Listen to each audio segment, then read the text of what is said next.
trying to rush the things that he's doing. Because in that pocket, he feels vulnerable. He's not, as CC said, he's not playing well anyway. If he's not going to play any better than this, maybe it's time to think about going to somebody else. And I'm not talking about waiting until halftime. I mean, Big Ben right now is just not playing well. And Boom, it's very unfortunate the 49ers at their home stadium that they're the one that's really not benefiting from the delay. They have all the momentum in the football game. Right. Everything's going their way. They dominate the first quarter. Pittsburgh's just one pass away from being in the lead. Right. I think when you were in Philadelphia in the Super Bowl, Yes, sir. well, you remember what happened was the first half, it was sunny. It was a beautiful day, and all right before halftime, and I think we got up 7-10 nothing maybe or something, and this fog came over the wall, and you couldn't, you couldn't see anything. Yeah, So the official comes to me and says, I said, what are you going to do? I think we might have to call the game. I said, what do you mean call the game? What's that mean? He says, we resume it? When the score's 10 nothing, or what do you mean? Do we win? Do we get our points or not? I had all kind of hard. Well, we went on and played the game, but you couldn't. Yeah, we were trying to get a play over. You got, of course, get a do-over. Big Ben needs to continue to try to finish the game. And the reason is because of where Pittsburgh's at in the course of the season. They're trying to get that 1-2 seed.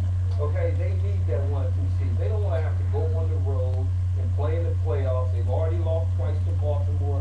So it's important to have the best quarterback on your football team get out there, even though he's thrown 2 interceptions. They're only down 6-0. But you have to be very careful to make that distinction between playing and hurting your ball club. Yes, that is true. That is true. But at the same time, they're only down 6-0. It's not 21-0. Yeah, they have made up their mind. Yes, They put him in that warm-up. Yes. That he was trying to win this game. They're not trying to win next week. This game. I mean, based on that injury, Adrian Peterson, Minnesota, last 2 weeks out for 2 weeks with the same injury.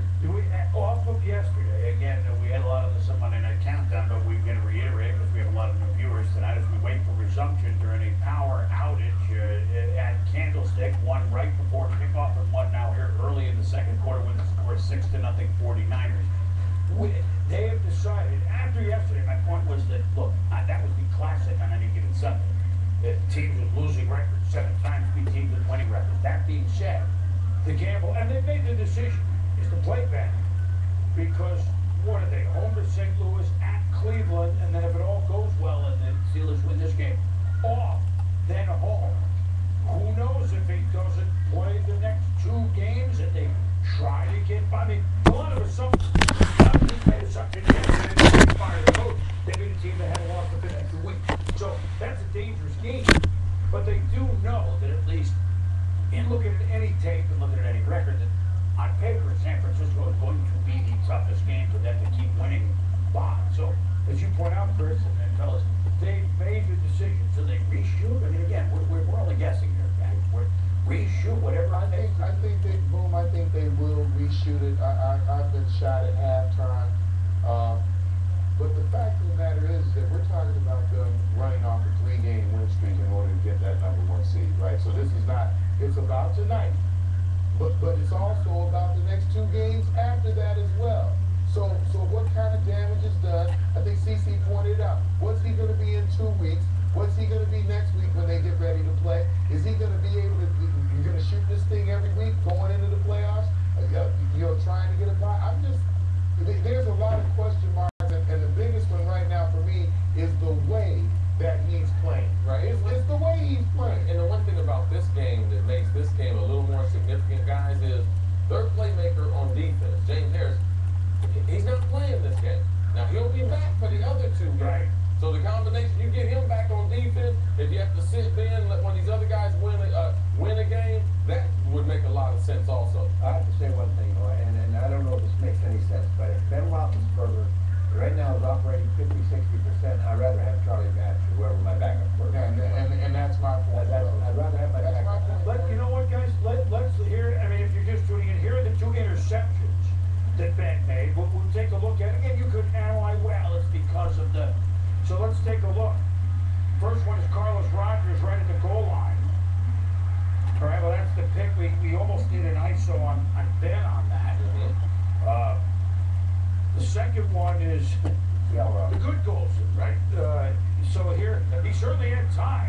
to punch it. That wasn't an issue of throwing because he certainly wasn't rushed on that play.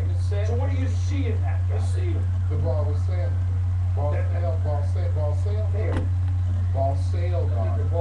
And sometimes the ball sails on him because I'm not a quarterback, but I have thrown a football. He couldn't step across that throw. The flight of football is going to follow the arc of your shoulder. Yeah, Get your back shoulder lower and your front shoulder up, the ball's going to follow that. You guys are making me laugh, that ball sails. You guys stop. Let me do it up. But when you look at Ben right now, and you're looking at this football game, and the importance of this football game, in the next 2 weeks, they got the St. Louis Rams and the Cleveland Browns. Okay? You can then insert Charlie Bass into the lineup at that point in time. You hope. You hope. But this game, I think, is a tougher matchup for the Pittsburgh Steelers than those other two games, based on what we've seen.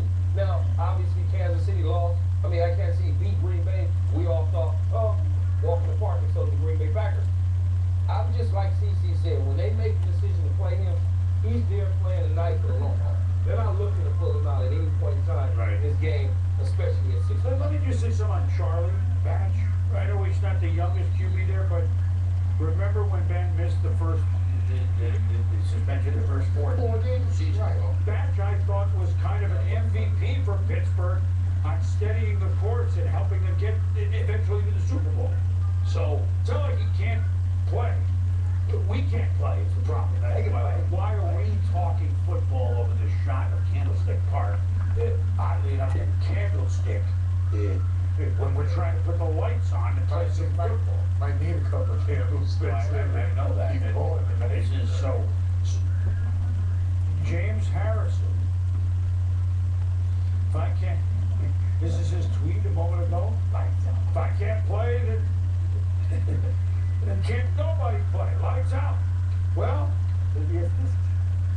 so I don't know that Mike Tirico, maybe James is saying everybody was suspended for a game, huh?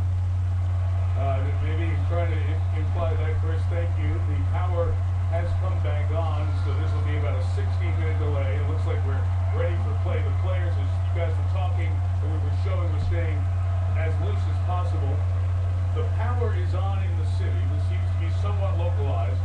There are 2 main lines of power coming into the stadium. The first one failed. The second one was struggling. Went out for a bit. It's back on. So we'll continue. This is the 3rd drive of the night for the Steelers. Ended in interceptions. After a 16-minute delay, we have a penalty flag, the first of the night, and we hear Walt Bowman.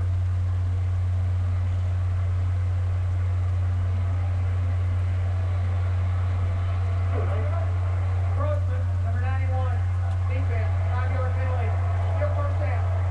Ray McDonald of the 49ers, just going to San Francisco, really had a chance to be up 10, if not 14-0. 2 drives. Opportunities to get touchdowns, so they got into the red zone and the fringe of the red zone right at the 20.